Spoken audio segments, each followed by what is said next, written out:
Hi everyone, today I'm going to show you how to use Fusion to model one of our snap cubes. So here's what we're going to do.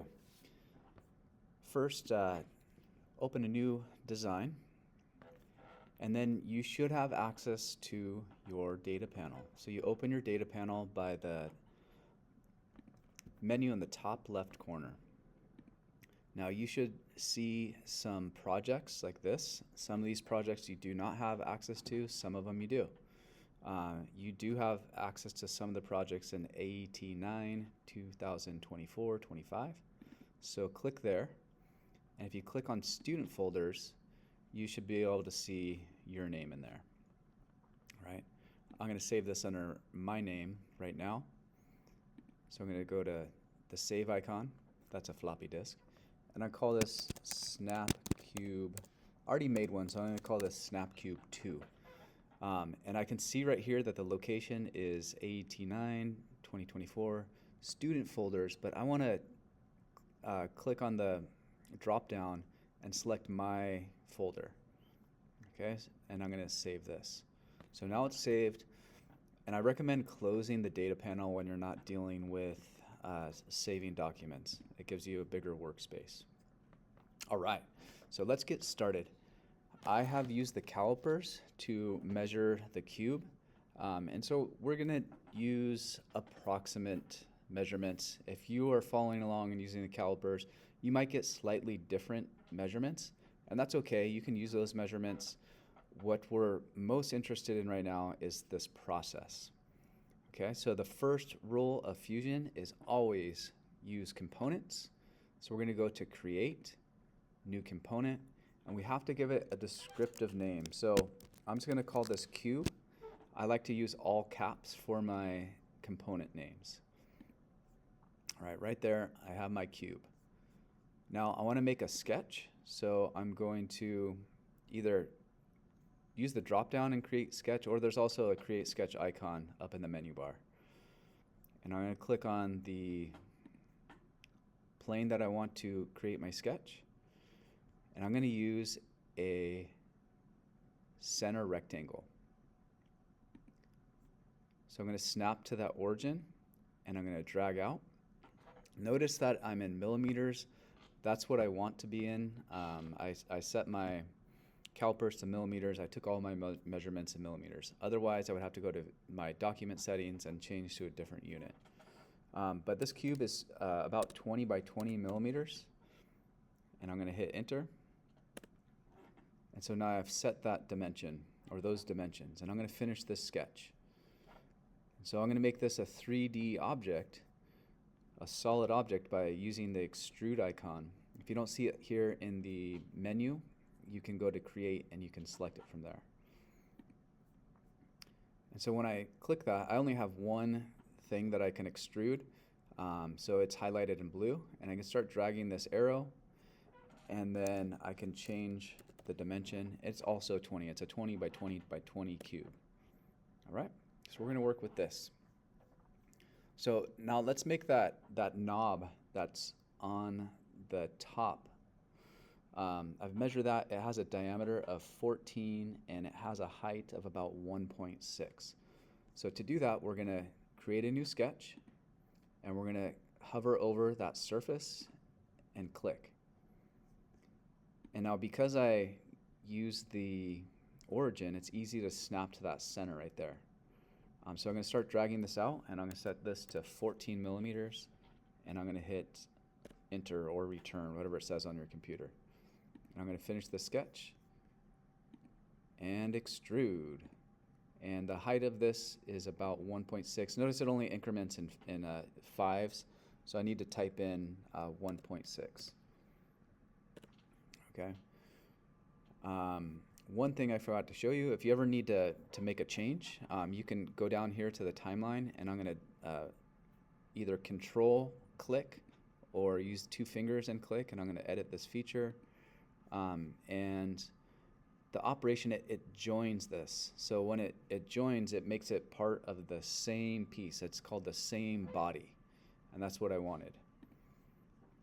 All right, so let's go around and there is a opening in the bottom. So I'm going to click, and notice if you look at the cube that there's a smaller diameter, like cylinder cutout, and a slightly larger diameter. That smaller diameter, I'm going to make a circle, so I'm going to click to the snap to the center. That smaller diameter is about 11.5. I'm going to hit enter, and I'm going to make another circle with that same center, and that larger diameter is 14. Okay, and I'm going to finish this sketch. And I'm going to click extrude, and I'm going to hover over just that smaller circle. And I think the depth of that cutout is 18.5. So I'm going to drag this up, and notice that the direction is negative. So I'm going to type in negative 18.5. Okay, and that's going to cut a hole in this cube. That's what I want. So I'm going to hit OK. And now I'm going to extrude again, but if I look, that outer circle has disappeared. Well, I'm going to drop down on my cube, and I'm going to go to sketches, and I'm going to click the drop down. And I think that's probably, yeah, if I make sketch 3 visible, I can see it again.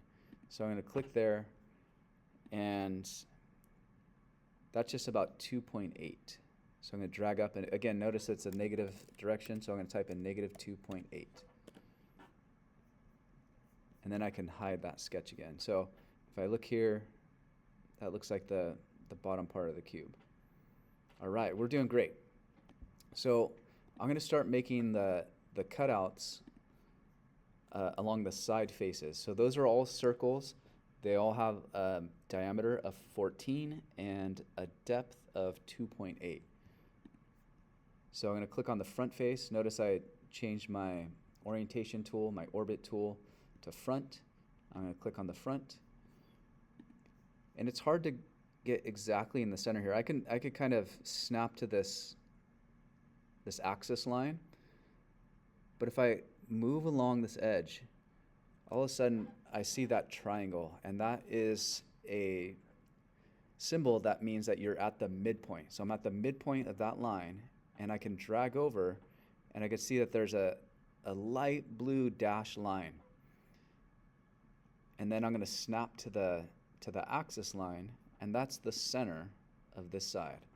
So I'm going to drag out, make this 14, and I'm going to finish my sketch. Click, and I'm going to make this negative 2.8.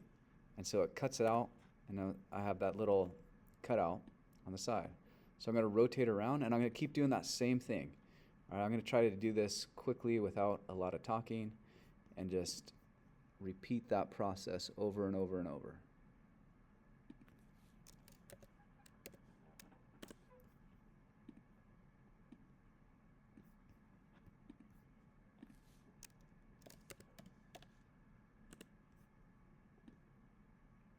Continue rotating around.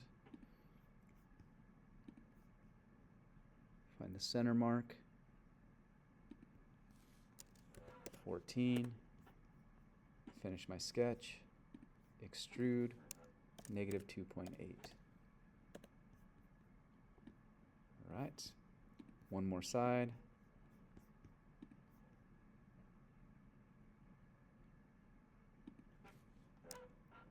$14. Enter. Finish sketch. Extrude. Negative 2.8. All right, this is looking good. If you got to this point, you're doing great. Okay, this is a good time to save your work. Just hit save. It'll say version description, user saved. You don't need to make any changes here. You can just say OK, and now your work has been saved. This is not like a Google Doc. It does not auto-save, so save frequently. All right, so if you got to here, this is great, but you notice that there are the polygons that are cut out in the center of these cutouts, these circular cutouts. And let's say that the triangle is the front. So I'm going to create a new sketch. I'm going to click on that circle, and I'm going to go create polygon, and I'm going to make an inscribed polygon. And I think it's going to be easy for me to, it's easy to snap to that center point. And I'm going to start dragging that out, and I'm going to say my diameter is 4, and I'm going to hit tab and change the number of sides to 3 because it's a triangle. Now, I don't like how the dimension box kind of covers this up. It kind of hides what you're trying to do, but I'm going to click save. I think that might be a little bit offset, but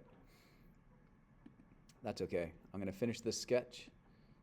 I'm going to extrude this, and I'm going to just drag this back, and I'm going to cut all the way through. You can cut more than the dimension of what you're cutting, just as long as you don't cut too far.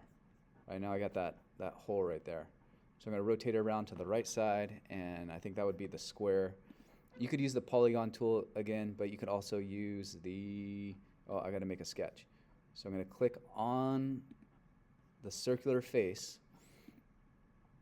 You can use the center rectangle, and I'm going to make this 4 by 4, hit enter, extrude it with the to cut, and hit OK. All right, continuing around, it looks like we have a pentagon. So I'm going to click to create a new sketch. Click on that circular face, create polygon, inscribed polygon, snap to the center, and I'm going to drag this out, and I'm going to set this to the dimension to 4, and the number of sides is 5 because it's a polygon. It's a pentagon, and I'm going to try to line it up like it is on the cube. That looks good. Extrude that with a cut operation, and OK. Moving around, I have one more. It is a hexagon.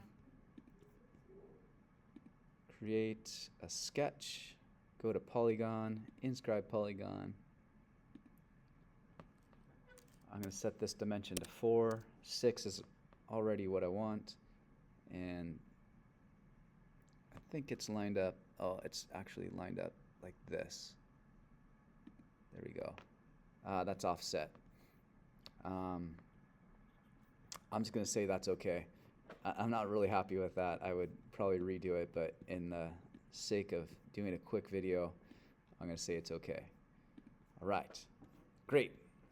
Now we got to make that top hole, and we will say we're done. So I'm going to click on the top. I'm going to use a circle, and I think it's a 5 millimeter diameter, maybe 5.8, maybe a little bit bigger. And I'm going to click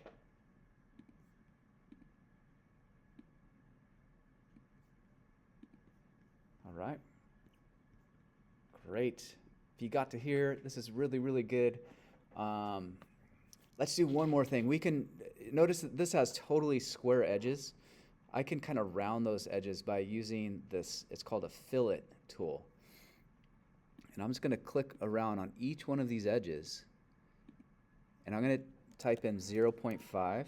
And when I do that, it gives it a roundness. And I'm just going to hit OK. So I'm going to go along each one of these surfaces and just kind of round them out a little bit. 0.5. Okay. You can do this too.